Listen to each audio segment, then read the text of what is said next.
नमस्ते।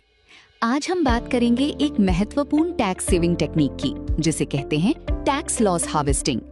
इससे आप अपने कैपिटल गेन्स टैक्स लायबिलिटी को कैसे कम कर सकते हैं, समझेंगे। टैक्स लॉस हार्वेस्टिंग का मतलब है अपने पोर्टफोलियो में जो शेयर्स लॉस में चल रहे हैं उन्हें बेचकर कैपिटल लॉस बुक करना, ताकि आपके प्रॉफिट पर लगने वाला टैक्स कम हो सके। जब हम शेयर्स बेचते हैं तो हमें कैपिटल गेन्स या लॉसेस होते हैं। इन्हीं गेन्स पर टैक्स लगता है, जिसे हम समझदारी से मैनेज कर सकते हैं। इसका मुख्य उद्देश्य है लॉसेस को यूज करके अपने कैपिटल गेन्स को ऑफसेट करना, जिससे आपकी नेट टैक्सेबल इनकम कम हो जाए। कॉन्सेप्ट सिंपल है। अगर आपने प्रॉफिट कमाया है तो लॉस वाले शेयर्स बेचकर उस प्रॉफिट को कम दिखाएं, जिससे टैक्स का बोझ घट जाए।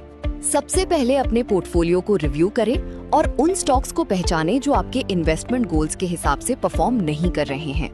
जब आप इन लॉस मेकिंग स्टॉक्स को बेचते हैं तो आप रियलाइज्ड लॉस बुक करते हैं, जो आपके फ्यूचर टैक्स कैलकुलेशंस में काम आता है। इस लेजर को देखिए। अगर 50,000 का प्रॉफिट है और 20,000 का लॉस बुक किया तो टैक्स सिर्फ 30,000 के गेन पर ही देना पड़ेगा।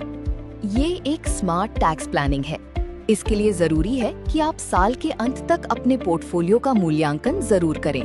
लॉस हार्वेस्टिंग के साथ आप अपने पोर्टफोलियो को रीबैलेंस भी कर सकते हैं, बेकार स्टॉक्स को निकालकर अच्छे स्टॉक्स में इन्वेस्ट करके। अपनी टैक्सेबल इनकम को रिड्यूस करना लॉन्ग टर्म वेल्थ क्रिएशन में बहुत मददगार साबित होता है। अगर लॉस आपके गेन से ज्यादा है तो आप उसे कैरी फॉरवर्ड कर सकते हैं। ITR 2 फॉर्म में इसका पूरा विवरण दिया जाता है। ITR 2 में सही शेड्यूल चूज करना जरूरी है, ताकि आप लॉसेस को लीगली एडजस्ट और कैरी फॉरवर्ड कर सकें। याद रखें, कैपिटल लॉसेस को आप अगले 8 सालों तक कैरी फॉरवर्ड कर सकते हैं और फ्यूचर गेन्स के साथ एडजस्ट कर सकते हैं। लेकिन कैरी फॉरवर्ड का लाभ तभी मिलेगा जब आप अपनी इनकम टैक्स रिटर्न वक्त पर फाइल करेंगे। देरी करने पर ये लाभ नहीं मिलता। तो दोस्तों, टैक्स लॉस हार्वेस्टिंग एक शक्तिशाली टूल है जो आपके टैक्स लायबिलिटी को कम कर सकता है। सही प्लानिंग और टाइमली फाइलिंग से आप अपने हार्ड अर्न्ड मनी को टैक्स के बोझ से बचा सकते हैं।